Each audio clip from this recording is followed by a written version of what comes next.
Buenos días, muy buenos días. Bienvenidos, bienvenidas a esta emisión de Uno más Uno. 35 años y más al aire en la República Dominicana, constituyéndose en una tradición de la información para el país y para la dominicanidad. Uno más Uno, principio y fin de la comunicación.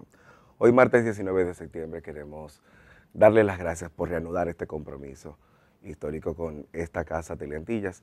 Y de inmediato vamos a ver las informaciones que generaron información y controversia en la última jornada. Indiscutiblemente hay que comenzar alrededor de la agenda del presidente de los Estados Unidos en el marco de la 78 Asamblea de Naciones Unidas. Allí, evidentemente, como vimos en varios reportes, en medios de comunicación, en periódicos, se generaron incidencias entre grupos de dominicanos y de haitianos que en las afueras de una disertación que el presidente tenía como concurrencia a la Universidad de Columbia, pues se protagonizó estos elementos. Además de eso, un incidente en el que una estudiante de esta universidad hacía una pregunta al presidente y en la medida en la que el mandatario intentaba responderle, pues además de interrumpirle, le dejó con la palabra en la boca y a partir de allí toda la controversia que se ha generado con otros grupos de la universidad, pero también en República Dominicana, donde han salido a relucir informaciones sobre el estudiante, su historia y sobre todo elementos vinculados con aspectos personales de la joven. Para ampliar un poco más de estas informaciones sobre lo ocurrido en la agenda del presidente, vamos a ver este material que producción tiene para nosotros más adelante. Otro de los elementos que indiscutiblemente también tenemos que valorar en este marco también es conversar un poco sobre el accidente, ese accidente que el Metro de Santo Domingo protagonizó durante este fin de semana y que como vimos, como resultado de ello, unas 9 personas resultaron con heridas. Hasta el día lunes una de ellas se permanecía hospitalizada. Sin embargo, en el día de ayer salían las primeras resultados de las pericias que equipos tantos del OPRED como expertos internacionales pues hacían de este proceso.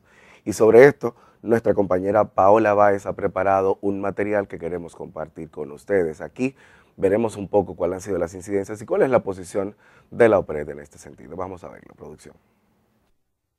Irregularidades en la institución, fallas humanas, violación de los protocolos y sistemas de seguridad son algunas de las razones por las que chocaron el pasado sábado 2 trenes de la línea 1 del metro.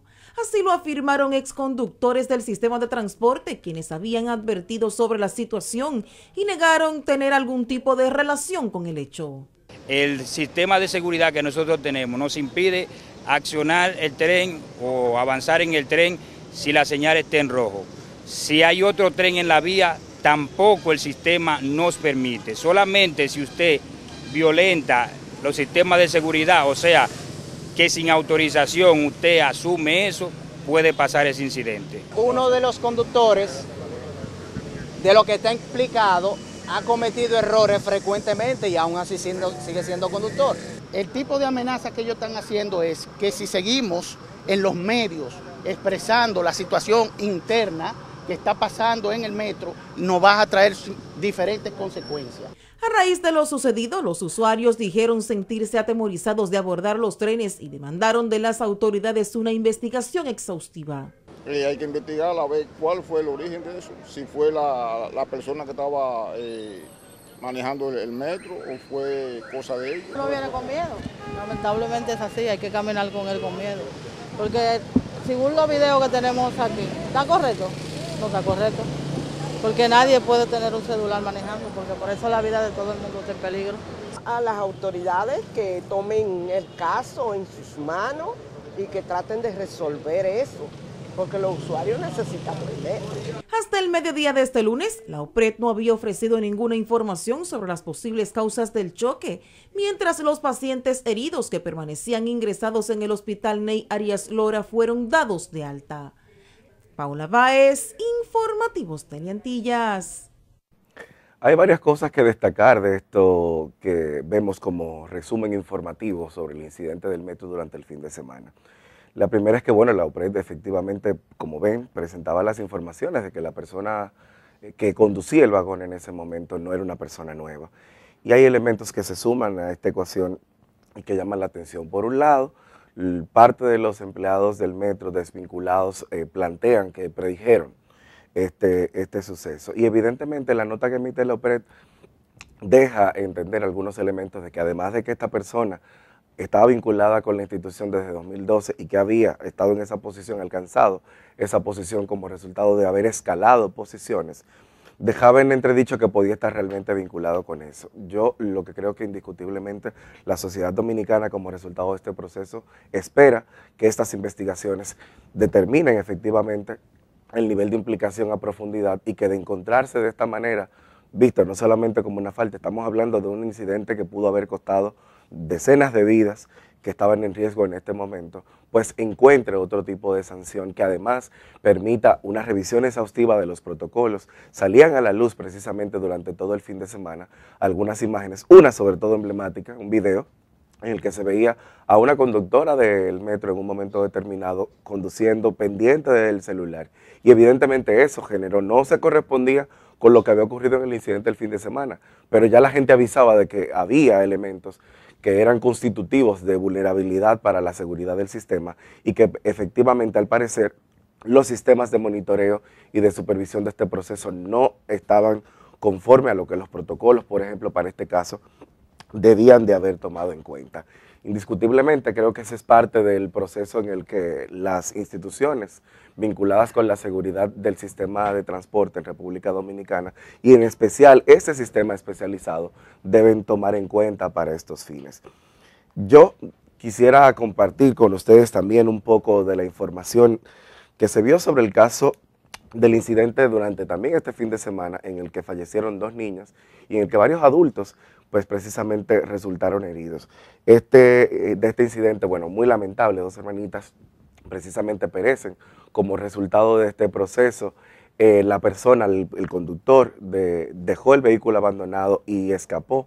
Posteriormente vimos imágenes en varios medios y en redes sociales donde se veía precisamente cómo comunitarios indignados por el proceso incendiaron el vehículo. Hay un material que ha preparado nuestra compañera Ana Mañón sobre este particular que lo resumen y quisiéramos también compartirlo con ustedes en esta mañana. Los compañeritos y docentes de la Escuela Primaria Isabel Segura de Apataño del Distrito Municipal de San Luis, donde estudiaba Angeris de la Cruz, una de las menores fallecidas que cursaba el 3er curso, visitaron la vivienda la mañana de hoy y dieron el pésame a su madre. Ay, la señora de 8 años en la escuela, excelente, con buena calificación, mi niña. Un genio y desarmado, vino y me arrebató. Tanto la directora como una maestra ofrecieron palabras de aliento a la señora Lady Calderón por la pérdida de sus hijas Angeris y Dangeris de la Cruz, idas a destiempo en plena flor de la vida.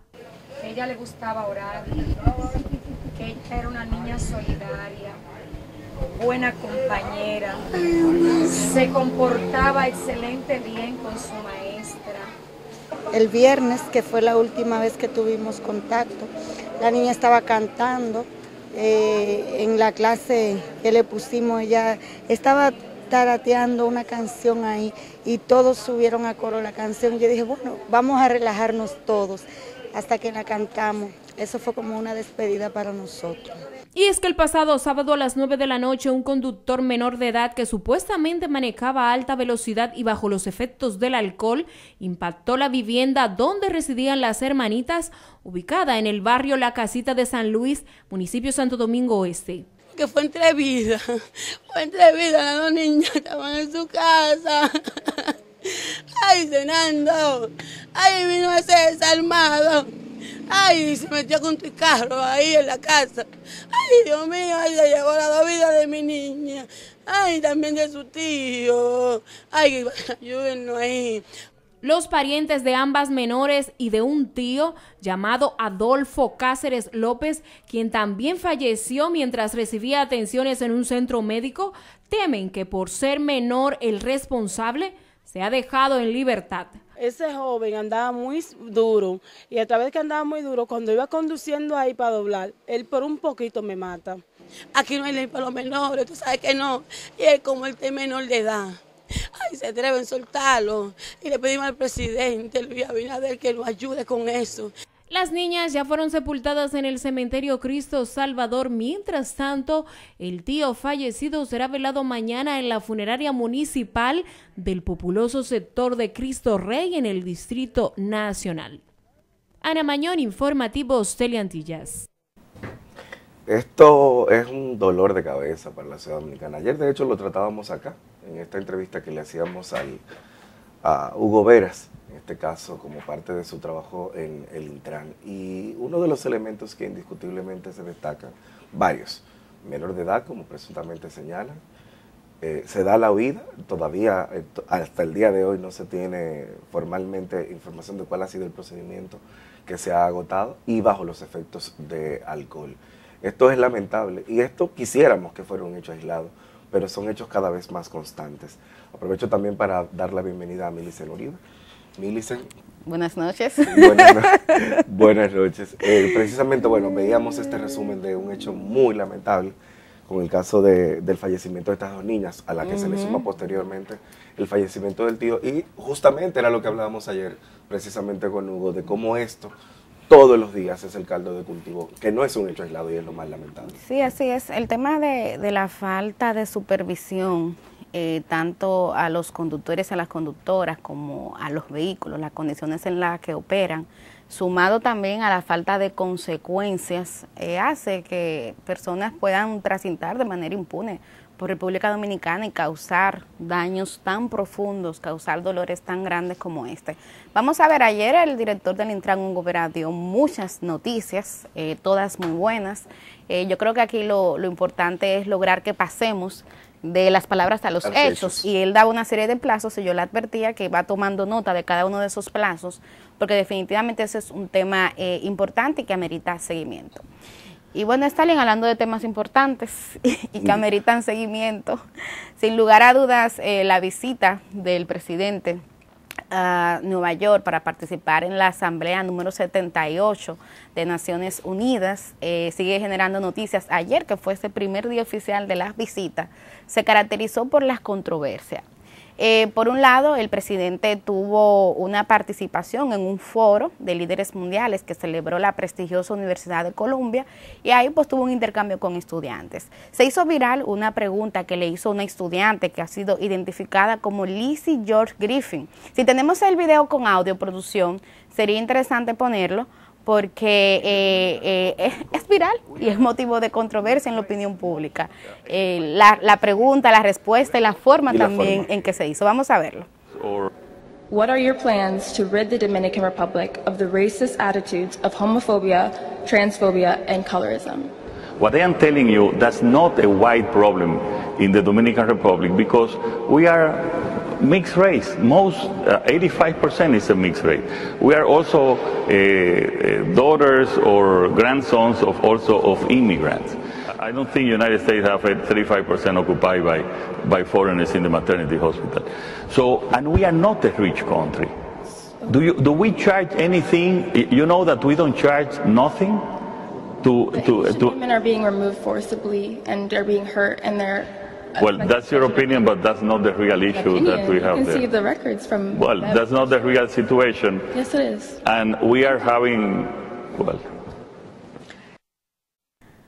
Ahí está. Así se quedó la gente. Así se quedó la gente, todo el mundo como que wow. Sí, Mira, Stalin, no sé qué opinión te merezca esto. En mi caso, yo entiendo que el presidente dominicano se comportó bien, o sea, demostró mucha inteligencia emocional, manejo de datos. Es una situación incómoda para cualquier mandatario. No digo solamente mandatario, digo persona en términos generales. Ahora bien, yo entiendo que tampoco la respuesta que se le dé a este hecho debe ser en base a la discriminación, en base al odio, en base a estigmatizar.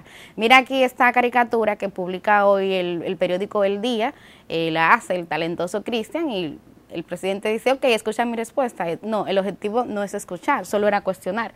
Yo también sentí que fue una pregunta muy dirigida, y bueno, aquí también hay que tomar en cuenta algo.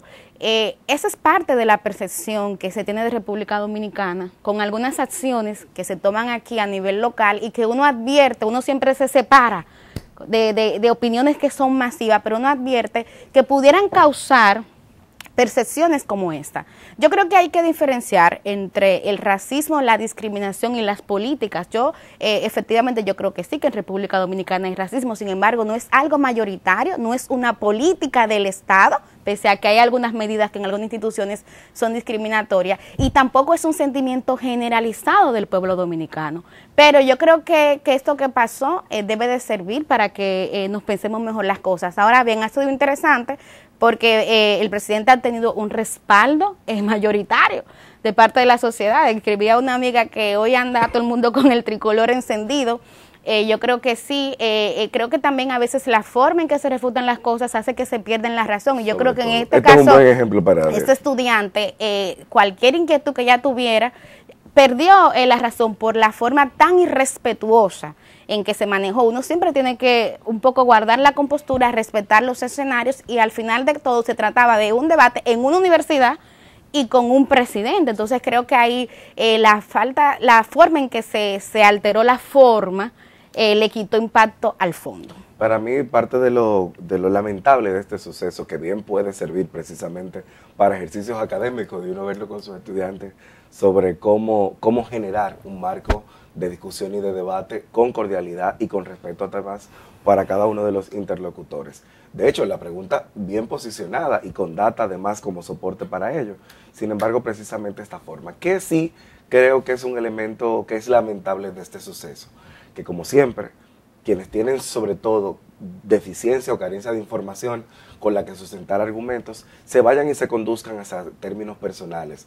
Yo creo que es muy delicado también la forma en la que hordas, ¿verdad? Yo no le digo patriotas, le digo patrioteras, se van a apelar al término de datos personales, sobre la identidad de la chica, sobre su preferencia sexual. Son elementos que no le suman a esa conversación, determinantemente no le suman a esa conversación. Yo creo que el presidente dio mejor ejemplo de cómo responder a este suceso. Y sí creo que un elemento importante, precisamente similar al que señalas, es que la mejor forma de responder de manera oportuna a estos datos es tomando medidas. Ayer precisamente el país veía imágenes de cómo las persecuciones, y de hecho organizaciones como Reconocido daba informaciones sobre pesquisas que la Dirección General de Migración está haciendo de manera totalmente irregular, entrando a las 5 de la mañana sin una orden judicial para esos fines en hogares, y de hecho se reportaban varias personas que habían recibido choques eléctricos como resultado de estas pesquisas y que se habían desmayado. Eso podría tener otros matices, pero indiscutiblemente se constituye en una política irregular, y yo creo que hacia eso es que tenemos que apuntalar. Claro, hacia eso y hacia medidas como, por ejemplo, cuando en un momento aquí se comenzó a deportar mujeres parturientas que eran de nacionalidad haitiana. Uno advertía, señores, eso no nos hace bien porque el mundo nos está mirando. Amén de que yo estoy de acuerdo en un dato que daba el presidente, o sea, República Dominicana es un país extremadamente solidario, lo ha sido con Haití, y yo siempre digo, en ese debate hay que diferenciar. Una cosa son los pueblos, y los pueblos haitianos y dominicanos viven en perfecta convivencia. El dominicano es un ser extremadamente solidario. Ahora, eso no quita que de un lado y de otro haya grupitos que viven de atizar. Y yo ponía el ejemplo, Claude Joseph es un ejemplo de cómo desde Haití también se promueve una política de odio hacia los dominicanos. Aunque lo hace desde la comunidad, comunidad de Miami, él no lo hace desde las vicisitudes. Pero aquí efectivamente hay muchos testimonios de gente negra que ha ido a ciertos restaurantes y no se le ha dejado entrar. También hay una combinación de racismo con clasismo. Son cosas que pasan, niñas que en las escuelas la devuelven por tener el pelo crespo y le dicen pelo malo, le dicen pajón. O sea, hay muchas manifestaciones, pero eso no solamente sucede en la República Dominicana. El presidente lo admitió, el presidente decía, en todos los países, incluyendo las democracias más avanzadas, hay actos de racismo y hay actos de discriminación, lo decía el mismo presidente. El propio Estados Unidos. Exactamente, Estados Unidos es un ejemplo de eso. Pero lo importante es entender que eso no está bien y que siempre desde los estados se debe dar la respuesta institucional y a nivel de políticas públicas a eso. Bueno, Millicent, cerremos la perspectiva de hoy. Sí, nos vamos a la pausa, pero miren, les invitamos a que no se vayan muy lejos, porque ayer decíamos que en relación a este debate que hay sobre la construcción de un canal en el río Masacre, hay un elemento que brilla por su ausencia, que es el elemento técnico. Y justamente hoy en el programa vamos a abordar el elemento técnico, lo vamos a hacer con Luis Carvajal, que es presidente de la Comisión Ambiental de la UAS, y el elemento económico, que lo vamos a hacer con Antonio Siriaco, quien es decano también de la Facultad de Ciencias Económicas y Sociales de la UAS. Así que a ustedes les invitamos a que se queden con nosotros tras la pausa y también a que todo el contenido que se produce en este espacio 1+1, usted pueda acceder a él a través de las redes sociales. Ahí tenemos nuestras cuentas en Instagram, pero también nuestro canal a través de la plataforma de YouTube y de Facebook. Síganos y evidentemente a través de ellos pueden seguir conectados con todas estas informaciones. Nos vamos.